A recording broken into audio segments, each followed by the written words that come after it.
Some Dibbles. J-Dawg back to answer more goddamn questions. Yeah, I'm going to kind of try to pile drive through these a little quickly because the questions are coming through, which is great. But again, MDF week, so I can't vouch, like, from that week, anything that comes in, I'm going to get backed up like a motherfucker, which is good. Keep the paid skis coming in, because I'd rather way too much than not enough. Because we had those days, shorter videos. DAWG had no goddamn material, but it seemed like material's coming in pretty hot and heavy now at the moment. Phrase that, not hot and heavy, an acceptable amount. Hot and heavy's 5+ paid skis per day. We ain't hitting that for shit. But we've been getting the 2 last few days in a row every day. Charles Campbell, paid question. Do you have any advice for a new band wanting to release their first album on vinyl? Yep. You got a few fucking options, homeboy. You could hit up some goddamn labels and ask them if they want to put it out. You know, labels like Nuclear War Now, Dark Descents, High Roller, I guess, if you're heavy metal, depends on what you're doing. Just hit up some goddamn labels, figure out labels that do the kind of music that specialize in the kind of music that you release. For example, if you're very influenced by Blasphemy and Sarcophago, I would hit up Nuclear War Now. Not that he's going to sign you. Hells isn't signing for shit either, so don't fucking ask. Generally speaking, the rule of thumb, at least in my opinion, C-Dawg may say otherwise because he does majority of the signings. My rule of thumb is we come to you, homeboy. You don't come to us. If we're interested, we'll ask. At least that's my motto because that's what I want to do. Like when I want to put out, like signing Mulder or something, I've asked them. If you need a label, we'll do it. Attic, if you want to leave Van Records, we'll do your new albums. Shit like that, I'm throwing out there. And if they don't, it's no hard fucking feelings. When I want to put out stuff like the Inverted album, the Exploding Zombies coming up, Deranged, all that stuff, I went to them. That Morgue LP in the background, that's a brutal fucking masterpiece, goddammit. LP DAWG grew up on. I can't believe we have some copies in stock. So we only have it's less than 100 though, but goddamn, their Bone Crunch EP, and then the Art Gore, that was their full length, love that shit. The stuff after, it's okay. Kind of lost the goddamn magic in my opinion. But that thing, it's something about it. It's just really like it's a very regular spin for me. Now, it could be very, very biased. Grew up singing them. They lived in Baxter Shop for several months on end. Getting to hang out with the guys and watch them literally learn English on the fucking fly because they're from fucking France. Cougar still lives here. He got married 20 years ago. He's still with his wife. I see him at shows time. The guy, very, very nice guy. So his English is very good now. Still has a heavy French accent, but his English is really good. But it's funny, when I first met him, didn't speak. I'm almost positive they didn't speak any English at all, except their drummer, Jean Michel. I think that's what his full name was.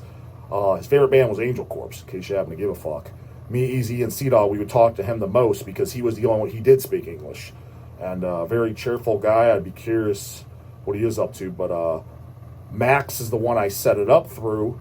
And he's moved back to France, and then when Cougar saw it came out and shit, gave him his copies, and oh shit, holy fuck, thought that was cool as hell. Anyone give a shit about this? This guy did.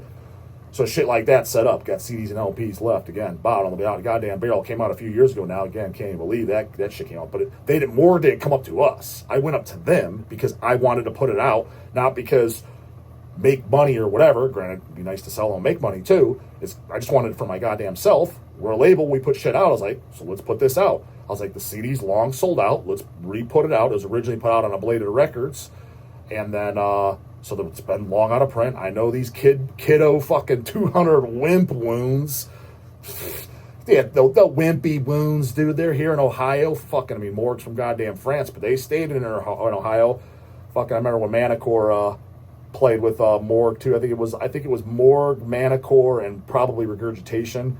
Local night show. DAWG's there, of course. And it was funny. Evil Dave, from Manicore.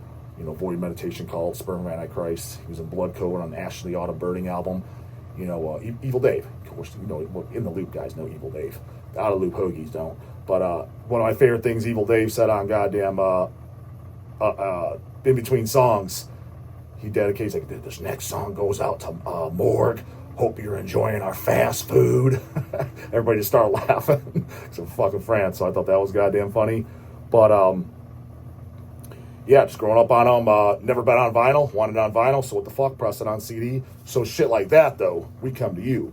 But you can actively search out labels, or, and if no interest, save up your shekels. Again, get that goddamn evening's Mac Daddy's job, brah. How do you think Hell's fucking started, dude? That was Mac Daddy's, BK, and Pizza Hut shekels. Those are the shekels that started goddamn Hell's. Eazy-E and Sea-Dog, they were working at the goddamn Pizza Huts. Me and Sea-Dog started at Mac Daddy's together. Eazy-E was at Pizza Huts. Did Perkins together. All three of us did Perkins, actually. I was a dishwasher. Both of them were the cooks. I was at Perkins when I was 14. And then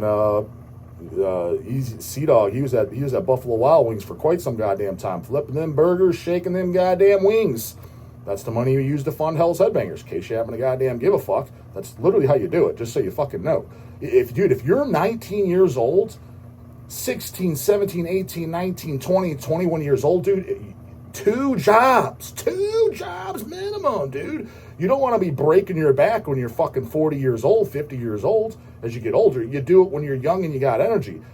Dude, I can't even believe back in the day how much able to go to shows, get 2 to 3 hours of sleep, no joke, wake up, go to school, and go to work in the evening. There's no fucking way in fuck my old ass could do that shit now. No way, Jose. You do that crap when you're young. Get that shit out of the way, and you save up your money and you invest it into something. I'm giving you all kinds of free game. If you're working only 40 hours a week and you're 19, homeboy, you're fucking up. Unless you're just an absolute genius and you're talented as fuck, and you're taking home right now 6 figures a year. Take home net, bitch boy, not gross. Not this. I took home 100. I made 100K, bro. How much you paying tax for? I paid 30 fucking grand in taxes. You didn't make 100 grand. Then you made 70, homie. Nah, that's just like his flash. I made 6 figures. That's not what your bank account collected, brah. You made 70. You're down 30, and that's the minimum. You want to be deep into that fucking 6 figures, goddammit. So unless you're doing that, which I highly doubt any of you 19-year-olds watching are doing that, I wasn't fucking either at goddamn 19, you should be working 2 jobs. 2 jobs. Get that shell away. Save up that goddamn money. And then, when you save up them goddamn shekels, and trust me, when you're working 2 fucking jobs 7 days a week, and DAWG did it, so I don't want to hear any of your lazy bitch-ass fucking cop-out excuses, not only is the money coming in double, but you have way less time to go out and spending money. Dude, there's not a bigger waste of time on this fucking planet than a Friday night you driving up to the bar spending $8 a fucking beer. Nothing will ever waste time. So you won't even have time to do that. So you're saving money there. So you're not going out and getting hammered at your goddamn local paninis like a total fucking jabroni. What's that going to save you? $100 a night instead of spending $100?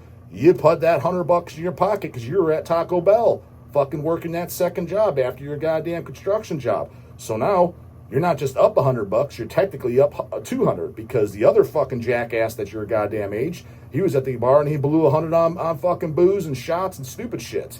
So he spent 100. You not only didn't spend 100, you fucking made 100. You're up 2 bennies, brah, lapping that guy. Once you're doing that, you have those shekels to put that LP out yourself, homie. So those are your options, goddammit. James Dalton, big question. What's up, J-Dog? Bodybuilding question. Oh, the good shit. Sign off now, bitch boys. I think like, what bodybuilding question? I think like me, Nick Walker's up there for you. This guy can't fucking spell and fucking type for shit. Or your favorite current bodybuilder, I see. Yeah, he is. My favorite current competitors right now is my number 1 favorite is Hadi Chupon, and then in non-particular order is Nick Walker, Mikkel Krizo, and Good Vito. Those are the 4 current competitors that are my goddamn favorite personally. So I had him winning against Derek in Pittsburgh. Yeah, so did I, and so did a bunch of others. I mean, I'm not going on like these crybabies and saying he got robbed and completely fucked, because it's definitely a coin toss. It is obvious. I'm not like, and I like Derek as well. He definitely comes off as phony baloney, and he does seem honest about the JC shit, which is fine. That's his thing. So that doesn't seem phony, but from what I hear through the grapevine, he's just that professionalism and that putting on kind of like a humble attitude about the other competitors, and also just his demeanor. And I don't know this firsthand, but I've heard it through the other guys saying it that do know him and know him in person. Like, he's not like that whatsoever, like at all. Like, it's a complete facade. In which case, that's phony, and I'm not a big fan of phony people. But physique-wise, I like Derek's. I like Derek, but I mean, I think I like Nick better, because Nick's much more fucking freaky. And I also like I'm a big like anything.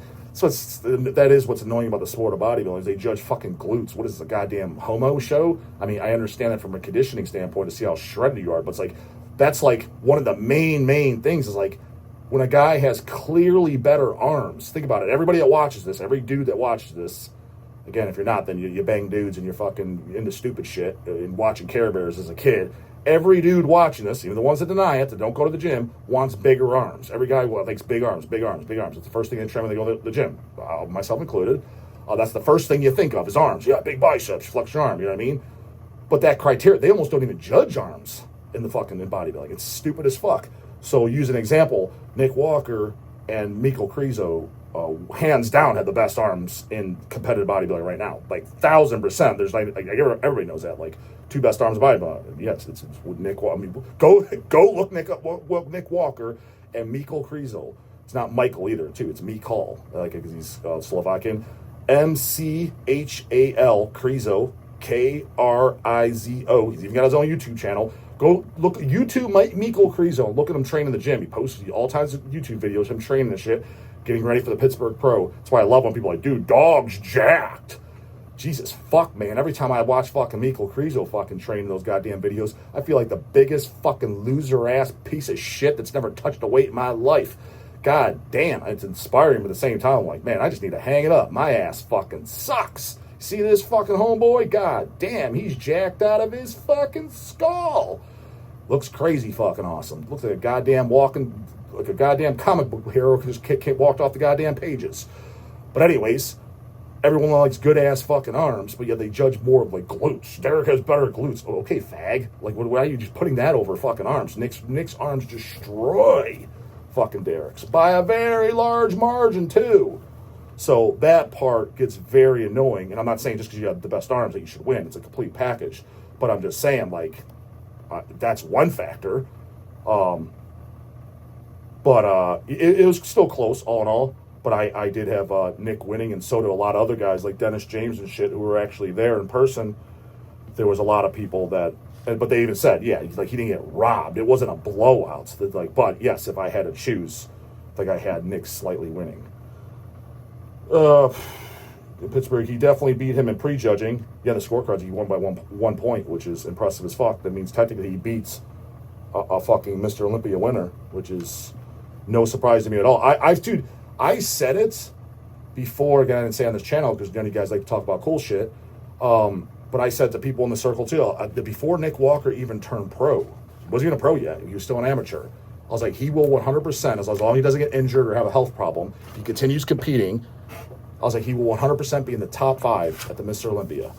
His very first year as a pro, when he goes makes it to Olympia, he wins the fucking Arnold Classic, which is fucking insane, and he placed 5th in his first Olympia. And then his second Olympia, he placed 3rd. And I've been saying all along, I'm like, he 100% can win. 100% can win. People, oh, no. I'm like, dude, you're fucking blind as shit. Yes, he can. And if he was to win this year, I wouldn't even be the slightest bit goddamn surprised.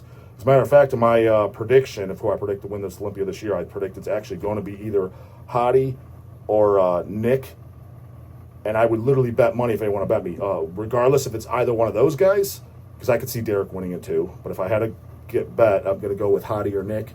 But I would bet money Samson's not going to win a second time. Like he won last year, he's not going to win it again. I guarantee. I would. Anyone wants to bet money, I'd bet money on it. So hit me up on that. He proved he is one of the best right now. He's fucking been since day one. All these guys that talk shit is because they're talking on their goddamn fucking ass and they're just hating for his. I don't even know why. I mean, he seems like a likable dude. No homo. He seems genuine. Then at New York, he won and qualified for the Olympia. Yeah, I mean, there was no. I mean, I would have bet anyone $1,000 the following week. They're like, "Hey, do you think?" I was like, "Dude, there's no way Nick's going to lose the following week in New York." It's like, there's no one there that can beat him. Like, nobody. I think it was a no-brainer. He was going to win, 100%. Yeah. I mean, everybody thought that. Even his haters are like, "Well, he's obviously going to win there. He's going to just completely stomp everyone, just steamroll him." Although I think he was a bit more detailed and his midsection was better at Pittsburgh. Hoping he is going to the O with this physique after he's missed the last few. Where do you think he will place? I can say, like I said, I could totally see him winning, but I would predict for sure top 3. I think he's going to definitely be in the top 3. But if he wins, yeah, I wouldn't be surprised. But again, if I had to predict right now, I would say probably Hottie first. Probably, if I was predicting right now, Nick second, Derek third again, and then Samson fourth, and then what's his face, the tall black guy, the really good, which he's a big fan of him too, and he could easily win too. Andrew Jacked, which I'm also a big fan of him as well, Andrew. But he's got a few things he's got to get a little bit bigger. To be honest, as fucking weird as that sound for him, because he's a tall guy. If he was to put on like 20 pounds of muscle, he would win the Olympia. He would just destroy everybody. And I think everybody knows that, but it's easier said than done. Just slap on 20 pounds, bro. I'll get right on that. It's like, I mean, I can slap on 20 pounds, but not just pure muscle. Yeah, if it was that easy, trust me. Let me know what that formula is, because I want it myself. I think he can bring down / control his midsection and bring conditioning slightly better than Pittsburgh. He will place well. He's definitely going to place well no matter what. Although I'm skeptical how he'll look against Hottie or Samson. Hottie, because Hottie's fresh, he had the whole year off. My only question mark with Hottie is who's coaching him, since that's the one factor. So he's got a new guy learning his body. So but everything else, Hottie's got it on his side. He had the whole year off, didn't do any of the other shows. Because he's qualified for life, because he won in, what did he win, 2022? Is that the year he won? 22, 23? Is the year Hottie won? It's good seeing him strong after a lot of criticism he has had, the people's champion. You know, it's funny, because people like Nick and stuff like that is, not that I need it, because I don't give a fuck what anybody thinks, because he gets on a whole nother level, the hates, because he has his own YouTube channel too, hell of a lot more successful than my dumbass. I mean, shit, Nick Walker's more successful than my dumbass on every goddamn level in this world. He's lapping me. I'm a pathetic, useless fucking piece of shit next to him, 100%, and I have no problem admitting it. I have zero problem admitting when people are better than me, and there's plenty that are. That I just use as motivation and inspiration for me to get better. Get to work, fucking slack ass. Dude, he deals with way more hate and shit like that. He had a fucking hamstring tear, pulls out of the Olympia. Fucking goddamn Nick Talker. Which, crap, that was pretty fucking funny. I'm not gonna lie. It's like, dude, the guy couldn't even walk. Like, what the fuck did you want from the guy? Like, he literally couldn't walk. He was in a wheelchair. Tore his goddamn hamstring. He's like, how was he gonna get on stage, dummy? And then obviously the second year he pulled out, which he's not gonna say it, but dude, I can 100% guarantee it's because it was health markers. I guarantee you, if I had it, he says, "Oh, my body wasn't responding." What the fuck does that even mean? I'd be willing to bet he had something in his blood work, or he wasn't feeling right, and he got some labs done. And my guess is his kidney function or something came like, "Whoa, this is too elevated for my comfort level." Came off all the drugs, clean out. Let's make sure everything comes back. Let's get our scans done. Okay, we're in the green light. Let's go again. That's because that's just when behind the scenes, when people pull out of shit and retire early, it's either injury or health. And I can't think of any other health marker unless he had, because anything else you can almost fix overnight, like hematocrit, which is your blood viscosity. Just go donate blood and it'll literally be fixed overnight. I can't think of anything. I mean, there might be a couple of little things to where it would scare the shit out of him to pull out of the show. The only thing I could think of would be kidneys. He saw his creatinine was at a 2.1 or something, which personally I'd be shitting bricks if I saw that. And he's probably just like, yeah, no, fuck no. He's like, I gotta get this, make sure I get this fixed so that way I don't put myself into kidney failure. I don't want my ass on dialysis. That would be my educated guess. Again, that's not set in stone. I can't fucking prove that. Not that he watches my shit anyways, but I would be willing to bet money at something along those lines. That's why he pulled out. But anyways, he deals with way more hate than I do on my fucking channel. And not that I need inspiration to like carry on, but when I see it, I'm just like, yeah, whatever. That's part of it. I knew it even before going into it, because I remember, Craig he dealt with it pretty well, but when Brittany was going on there with him, when they were doing it together before they broke up, he was, I know she wouldn't like criticism or whatever, and like that, I'm like, I remember telling him, I'm like, dude, if she can't handle it, like, just don't even be on there. I was like, this is before I did YouTube. It's like, that is the name of the game. You're going to get tons of hates. It doesn't matter if you're Michael Jordan. You're going to have, that's why I just say whatever I want at this point. Number one, this is who I am. I don't care, because just be true to yourself, and the people that are going to like you for it are going to like you, and the people that are going to hate you are going to hate you. Like, there's no point in trying to be fake, because, yeah, that fakeness may apply to some other personalities, but then the others that don't like that side are going to dislike you. So it's like, just be yourself, and it doesn't matter, because you're going to get the haters anyways. You're going to get the lovers and the haters. So just take it as you go, and just say what the fuck you're going to say, because you're going to get it regardless. But he gets on a whole nother goddamn level than what I get. So, it's I don't know, just get the back of my mind, and you always fucking notice it, Fucking this guy, yeah, he will place well. Although I'm skeptical now, he will look against Hardy or something. It's good seeing him. So yeah. Plus, he's like, metal question. As everyone's probably skipped that part, they skipped the whole goddamn video because I'm in here. Goddamn it. Opinion on Von Satanic Blood. Von was a band, dude. I loved the goddamn image. I liked everything, how it looked. Wanna like it. Nothing there music wise. Hell, even the goddamn. Which song did they cover? The title track, Satanic Blood or Devil Pig or something? Dark Funeral covered it. And you guys know me. I like that this worst song on the fucking record. I mean, even the Dark Funeral cover didn't like. There's just nothing there. The vocals are cool as shit. But riffs, where's the riffs, brah? Just monotonous and fucking boring. I think it's one of the greatest demos of all time. / they're one of the greatest demo-only bands. Excited for NWN to repress. Yeah, shit, I remember DAWG was there when the fucking original came out by NWN. Hope June 21st goes well. I'm in the UK, so cannot make it. Keep it brutal. Peace. Yeah, well, maybe if I end up doing my goddamn Dead by Dog 2 in Holland, still do some talking, goddammit. Don't get your goddamn hopes up, but it's not out of the goddamn question. Let's just say that. I would say it's 50-50 at this fucking point. Then maybe you can make it to that one, but not making to the to Youngstown, Ohio. Dead by Dog, goddamn June 21st this year, homeboys. Tickets in the description box. Understandable for you being from the UK why you can't make it. Totally get it. Because if you were putting a show on UK, I wouldn't be able to make it either again. So I get that. Anywhere else in the States, unacceptable. Get your ass out there. Tickets in the description box. As long as goddamn paid skis, get those sent over. It's all in the description box how to do it. Some comments, questions, concerns, you know what to do. Put in the god box. Later, goddammit.